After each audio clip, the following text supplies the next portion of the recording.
Hello and welcome to CCTV America. I'm Susan Roberts.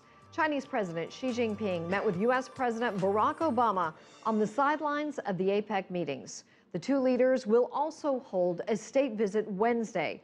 China and the U.S. have already negotiated a potential breakthrough on a global information technology agreement that could lower tariffs on electronic components.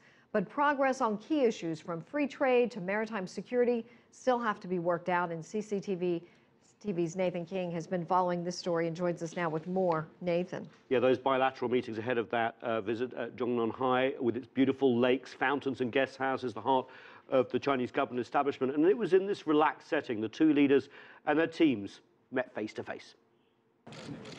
A relaxed and informal setting for the first face-to-face meeting between the two leaders since their California get-together last year. And reminiscent of that meeting, a walk alone, but still more bridges to cross. And then the two foreign policy teams meet, followed by an agreement overnight on a way forward on a long-sought-after global information technology agreement that could reduce tariffs by 25% on vital equipment like semiconductors. These efforts are not always large and public. They don't always get a lot of attention. But they represent important strides in bringing our people closer together and making our economies stronger.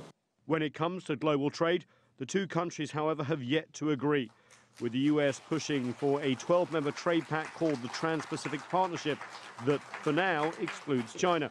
And China getting APEC's leaders backing to form a regional trade plan that would seek to include all the APEC area economies. The approval of the roadmap symbolizes the start of the process of getting up the Asia-Pacific Free Trade Area and demonstrates the confidence and resolve of members of the Asia-Pacific Economic Cooperation to push forward regional economic integration. This is a historical decision, regional economic integration to a higher level. This bilateral meeting between China and the U.S. sets the stage for a state visit early Wednesday. Other breakthroughs could be announced, including an easing of military tensions close to China's coasts, progress towards a bilateral investment treaty, and joint action on climate change. So what will constitute success for China and the U.S. from this visit? Well, certainly, if they tick off all the boxes we just mentioned, climate change, trade, investment, a reduction of military tensions, then there will be a success.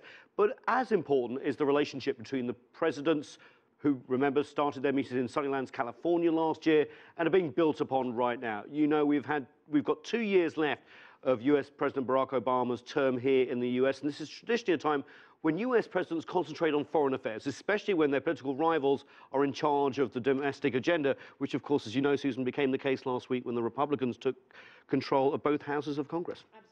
Regarding the military issue, there's been a pivot on that towards Asia. What's going to come out of this regarding the military? And a lot of distrust, even though there's been more military-to-military ties over the last few months and years. Remember, China went to the Rim of Pacific exercises, which are led by the U.S. for the first time this year. There's been more military exchanges. We've also seen some misunderstandings, close-in reconnaissance flights by U.S. aircraft off the Chinese coast. They say they're perfectly legal because they're in international waters. Chinese say they're provocative. Something needs to be done about that. The U.S. also suspicious of activities of China in the East and South China Seas. So there is talk about letting people know in advance about exercises, about surveillance, more early warnings, more hotlines. That would help increase, well, maybe not increase trust, but reduce mistrust and get people talking. But there's a whole slew of agreements coming out of this. We can see it as a success so far, but of course everything has to be implemented. Right, and now from here, many of these leaders heading over to the ASEAN summit, which we'll be talking about a little bit later. Absolutely. Thank you, Nathan King.